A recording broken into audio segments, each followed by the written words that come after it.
자, 여기 49페이지 밑에 수업에서 좀 빠진 내용이 있어가지고 보충을 하겠습니다. 여기 이명박 박근혜 정부와 문재인 정부의 초반부 내용이 좀 빠진 게 있습니다.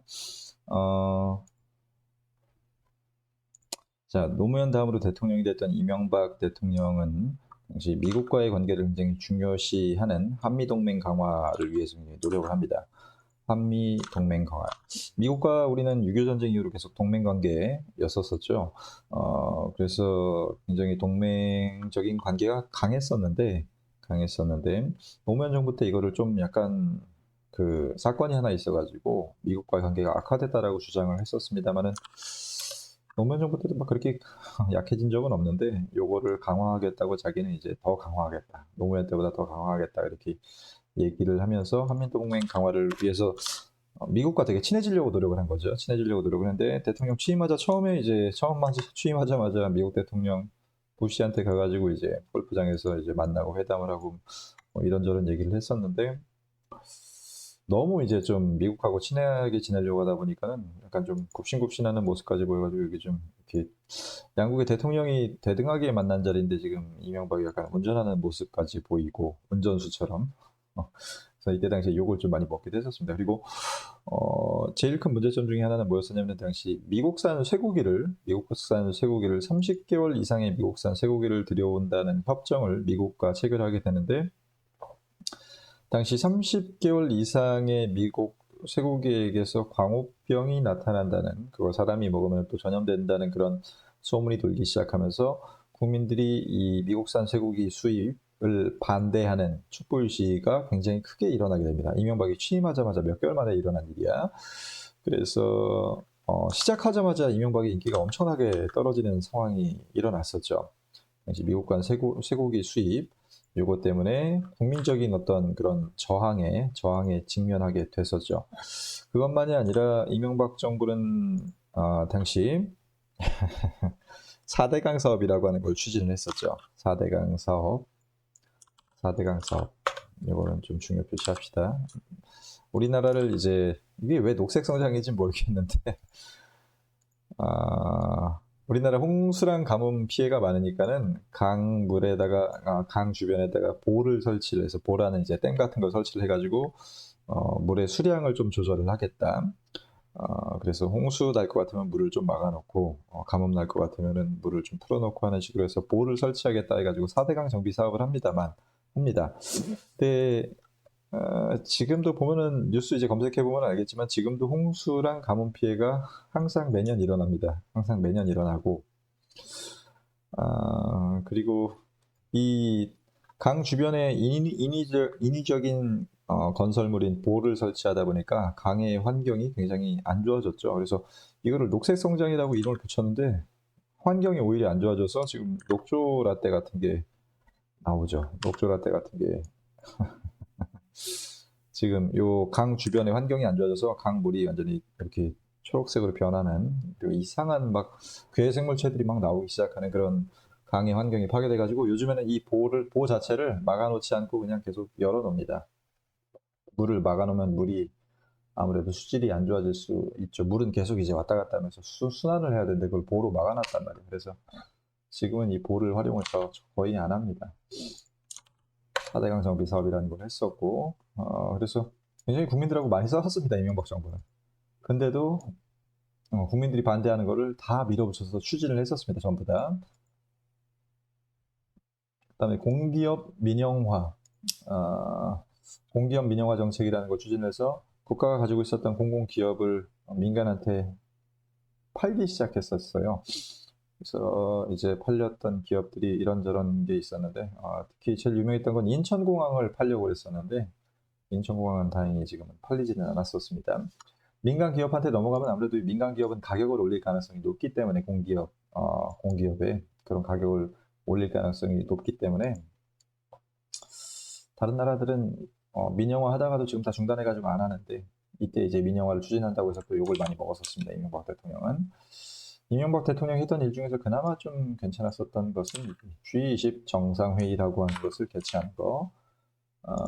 세계적으로 이제 잘 나가는 20개 국가들이 모여가지고 회의를 했던 건데, 개최국이 우리나라니까 당연히 이제 이명박은 센터에 있었고 서울에서 개최를 했었습니다. 그래서 G20 정상회의를 개최를 해가지고 외교 활동을 좀 벌인 것 정도만 그냥 성과라고 하면 성과고, 나머지는 계속 국민들하고 싸우다가 이 사람은 물러났고, 박근혜 정부는 그 다음 정부죠. 박근혜 정부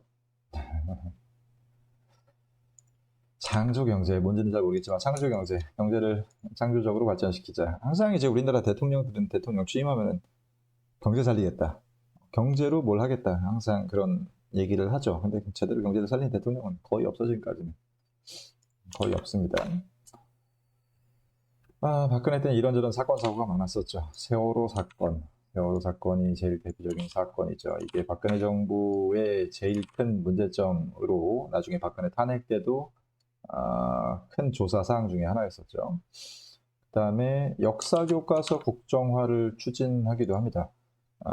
국정화라는 건 뭐냐면은 국가가 역사책을 편찬하는 건데, 당시 국가라면은 박근혜가 이제 역사책을 편찬하는 거였단 말이야. 근데 박근혜가 역사책을 만든다면은 당연히 자기 아버지인 박정희에 대해서 좋은 쪽만, 좋은 내용들만 역사책에 들어갈 것이다라는 그런 의견이 역사학자들에게서 굉장히 많이 나왔었고, 박정희는 경제 발전을 시킨 측면도 있지만은 독재를 하고서 많은 사람들을 좀 억압했던 측면들도 있었기 때문에 그런 것들이 좀 객관적으로 서술이 안 될 것이다라고 해서 많은 역사학자들이 반대를 했었습니다. 국민들도 많이 반대를 했었었고, 그래서 역사교과서 국정화를 추진해서 실제로 교과서까지 나왔는데 박근혜가 탄핵되면서 그 교과서는 쓰이지 못하고 지금은 이 국정화 교과서가 문재인 정부 때 폐기됩니다, 완전히. 그다음에 한일 일본 위안부 합의라는 걸 하죠. 한일 일본군 위안부 합의. 일본한테 돈 100억 원을 받고서 위안부 합의를 이제 종결짓겠다는 합의를 한 건데, 문제는 뭐냐면은 일본 애들이 막 정식으로 제대로 사과를 하지를 않았었어요, 이때도. 이때 일본의 아베가 돈을 100억 원을 위안부 할머니들한테 주면서요, 이제 이 돈을 뭐라고 했었냐면은 개발도상국 할머니들에게 주는 지원금이라고 하면서 돈을 줬었습니다. 원래대로 돈을 준다면은 일본이 미안하다, 할머니들 옛날에 우리가 잘못했다라고 하면서 돈을 줘야 되는데, 좀 못 사는 개발도상국의 할머니들에게 우리가 불쌍하니까 지원해 준다라고 하는 식으로 주는 것처럼 그렇게 돈을 준 거죠. 그리고 나서 위안부 문제는 이걸로 완전히 종결짓는다고 양국이 사인을 해버렸어요. 진짜 실제로 끝났어. 그냥 돈 100억 원 받고, 돈 100억 원 주고서 이제 니네는 먹고 떨어져라, 그런 식으로 해서 합의를 했었고, 여기에 대해서 박근혜 정부가 이거를 합의를 하니까는 이 이후로는 이제 위안부 문제는 우리는 얘기하면 안 돼. 원래는 일본한테 우리가, 왜냐면 사인을 했기 때문에 얘기를 하면 안 돼. 그래서 이 위안부 합의를 하고 보니까는 이제 전 국민적으로 분노가 확산이 되기 시작을 하죠. 이딴 거 왜 했냐? 그냥 돈만 받고서 먹고 떨어지라는 합의 같은데 일본한테 제대로 사과도 못 받고, 일본이 오히려 더 당당해졌어요. 이 합의 이후로 위안부 문제를 얘기를 하면은, 야, 니네 그때 합의해가지고 더 이상 얘기 안 하기로 했잖아 하고서 일본이 오히려 억울해해, 내가. 그래가지고 되게 애매한 상황이 됐고, 이 위안부 할머니들한테 준 100억 원을 받은 할머니도 있고 기분 나빠서 안 받는다는 할머니도 많았었는데, 지금 남은 돈은 문재인 정부에서는 더 이상 쓰지는 않고 있습니다. 그 돈들을 쓰고 있지는 않는데, 어쨌든 요 위안부 합의 때문에 약간 좀 욕을 먹는 그런 상황이, 약간이 아니라 많이 욕을 먹었죠. 근데 박근혜 정부가 제일 많이 욕을 먹었던 상황은 바로 요 최순실 박근혜 게이트죠. 최순실 박근혜 게이트 때문에 원래 우리는 이 박근혜라는 대통령에게 우리의 투표를 해서 우리의 정치를 맡겼던 건데, 민주주의라면 이 사람이 이제 정치를 주도를 했어야 된 건데, 어, 최순실이라고 하는 자기 지인에게 약간 도움을 얻고 권력을 주고 이제 권한을 남용하게 했던 그런 모습들이 보이자 전 국민적인 반대가 일어나게 되죠. 이때 2016년도 겨울 11월 말부터 시작해서 거의 한 3월 때까지 거의 한 세네 달 정도, 세 달 정도구나. 세네 달 정도를 매주 토요일마다 국민들이 나와가지고 촛불 집회를 했었습니다. 그래서 이렇게 처음에 났을 때 아마 내 기억으로 몇천 명 정도로 시작을 했다가 나중에는 한 150만 명까지 이제 매주 150만 명이 모인 거예요. 매주. 그렇게 계속 모여서 당시 대통령 촛불 집회가 탄핵을 위한 촛불 집회가 전개가 되니까는 여기 이 압박에 이기지 못했던 국회가 결국은 대통령을 탄핵시켜버리죠. 대통령을 자를 수 있는 권한은 우리나라 삼권 분립인 우리나라에서는 국회가 권한을 가지고 있습니다. 근데 국회에도 박근혜의 정당, 박근혜파가 많이 있었었어요. 근데 그 박근혜 파조차도 이 사태를 보니까는 더 이상 자기네 대통령을 지지를 할 수가 없는 거야. 그래서 당시 박근혜의 정당이었던 국회의원들조차도 탄핵에 찬성표를 던집니다. 그래서 결국은 대통령이 대통령을 자르자는 그런 안건이 올려지게 됐고, 이거를 판단할 수 있는 건 당시 헌법재판소였는데 헌법재판소가 박근혜 대통령의 파면을 그 다음 연도 3월에 결정하게 되죠. 그래서 박근혜 대통령은 대통령직에서 쫓겨나게 되고 결국은 다음으로 문재인 대통령이 취임하게 되죠. 촛불 시위의 의미는 이렇게 많은 사람들이 모여서 어수선한 분위기가 되면은 다른 나라 같은 경우에는 막 상점을 약탈하거나 폭행 사건이 일어나거나 하는 그런 굉장히 불미스러운 일들이 많이 일어나는데, 우리나라는 그런 모습이 없는 약간 성숙한 그런 시민의식을 보여준다는 점이 중요한 점 중에 하나죠. 이제 평화롭게 진행됐습니다. 이 촛불 집회에서는 어떤 폭력 사태도 일어나지 않고 경찰하고도 싸우지도 않고 그냥 여기 모여가지고 노래 부르고 박근혜 물러나라 막 시위하고 그랬었습니다. 자, 그리고 나서 이제 문재인 대통령이 기대 속에 출범을 했었죠.